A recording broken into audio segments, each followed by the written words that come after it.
मैंने आपकी वीडियो देखी और उसमें आप वकला के साथ खड़े हुए थे और आके आपने कहा मैं आ गया हूं और अब डकी भाई ऐसे बाहर आएगा।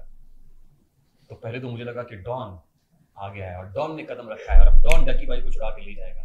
ये क्या है भाई? देखिए पहली बात तो ये है कि मैं डक्की के साथ 7 सालों से हूँ। डक्की पिछले 7 सालों में जब जब भी प्रॉब्लम में आया मैं उसके पीछे था और मैंने उसको वहाँ से निकाला, चाहे मुझे उसके लिए जो भी रास्ता अख्तियार करना पड़ा मैंने वो किया। अच्छा, हाँ बिल्कुल, लोगों को पता है, क्योंकि जब बात दोस्त की आ जाए तो उससे बचाने के लिए आपको कुछ ना कुछ करना पड़ता है। ठीक है, अब मुझे जब पता चला कि डक्की अरेस्टेड हो गया एयरपोर्ट के ऊपर, तो सैटरडे की आई थिंक बात थी। सबसे पहले मैंने अपने रिसोर्सेज पता किया कि एनसीसीआई वाले उसको संडे को अदालत में पेश कर रहे हैं और किसी को पता नहीं है। मैंने डक्की की वाइफ को फ़ोन किया। ठीक है, मैंने उसको कहा कि 2 से 3 घंटे बाद उसको कचहरी में पेश किया जाना है और मैंने अपने एक दोस्त से कांटेक्ट किया और मैंने जल्दी से एक वकील हमने किया, जैन कशी साहब, जो कि एफआई के बड़े एक्सपर्ट एक वकला हैं, उनको हमने ऑन बोर्ड लिया। हमने वहाँ, आप यूके में थे? मैं यूके में था, मैं सारा देख रहा था।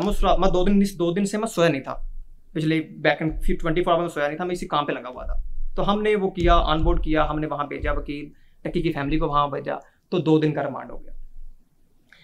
तो क्योंकि वो वकील साहब स्पेशल संडे वाले दिन छुट्टियों पे थे और सियालकोट से आए थे, तो उन्होंने उसी रात माजरत कर ली कि मैं ये केस आगे प्रोसीड नहीं कर सकता। वो क्या वजह? उसने कहा कि जितना ये कम्प्लेक्स केस है ना, मुझे और मेरी मसरूफियात हैं और मेरी छुट्टियों में और हर साल इन दिनों में मैं अपनी फैमिली के साथ होता हूँ, तो मैं आपसे माजरत करना चाहता हूँ इस केस के ऊपर कि मेरा यहाँ पे टाइम बहुत लगेगा और मेरे पास टाइम नहीं।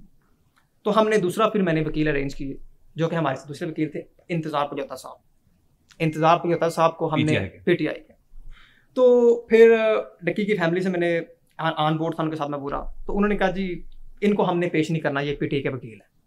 ठीक है, तो उन्होंने डक्की की फैमिली ने कहा, तो उन्होंने नायब सदर जो है ना वो हाई कोर्ट से भेज दिया। तो फिर 4 दिन का रिमांड हो गया। अब मैंने उनको सजेस्ट किया कि हम वकील चेंज नहीं करेंगे और इनको हम फाइट करने देंगे, इंशाल्लाह चीज़ें बेहतरी की तरफ आएंगी।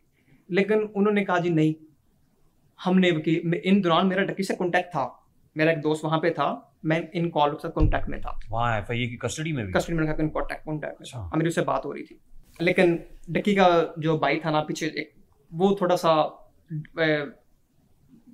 ढीला था, वो कह रहा कि नहीं जी हमने अब वकील चेंज करना। तो उन्होंने वकील कर लिए, वो उस्मान साहब।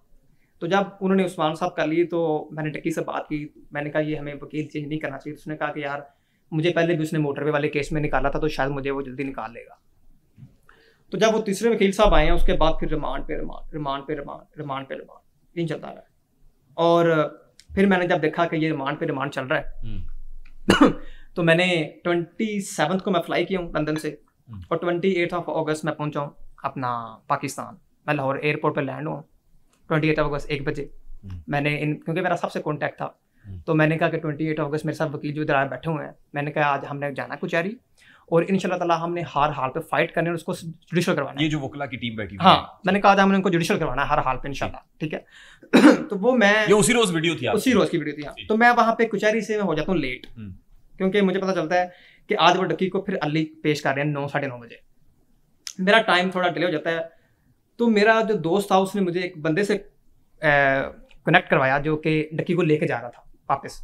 उसने मुझे कहा कि आप गुलबर्ग ऑफिस के बाहर आ जाएं, मैं आपकी वहाँ मुलाकात करवा देता हूँ। मैंने कहा ठीक है। डक्की से मैं वहाँ चला गया, मेरे वकील साहब मेरे साथ थे। तो वहाँ पे पहुँचा हूँ तो गाड़ी से निकला सब इंस्पेक्टर जो कि इस सारी इन्वेस्टिगेशन का हिस्सा है, उसका नाम है अली रजा। उसने मुझे हाथ से पकड़ा, उसने कहा अंदर आओ।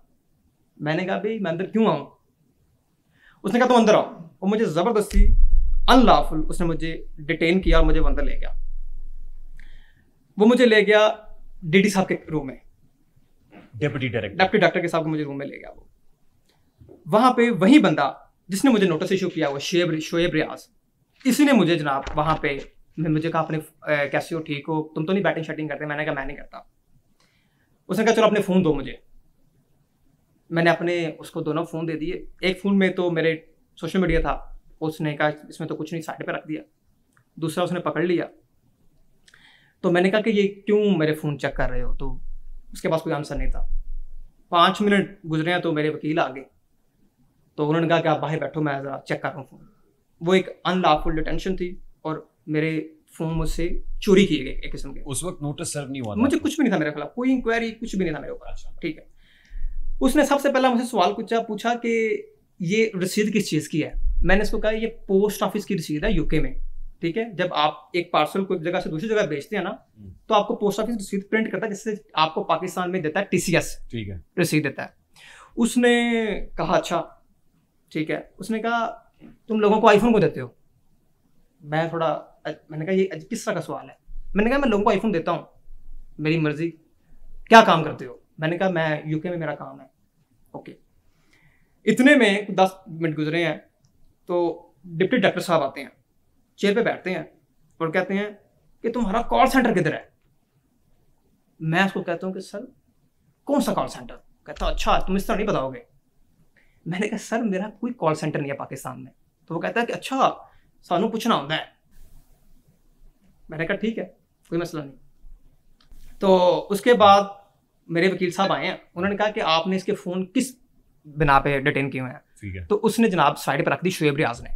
उसने कहा जी अपना ये मैंने साइड पर रख दी हैं, तो अब ये आप ज्यादती कर रहे हैं। उसने कहा आप भी तो अदालत में ज्यादती करते हैं, थोड़ी सी हम भी ज्यादती कर लेंगे तो क्या फ़र्क पड़ता है? अदालत में कौन ज्यादती करता है? उसने डीडी साहब ने मेरे वकील से मुकालमा किया, वकील को कहा अच्छा कि आप भी तो अदालत में थोड़ी ज्यादती करते हैं, अगर थोड़ी ज्यादती हम कर लेंगे तो क्या फ़र्क पड़ता है? ये डीडी साहब के अल्फाज थे। अच्छा।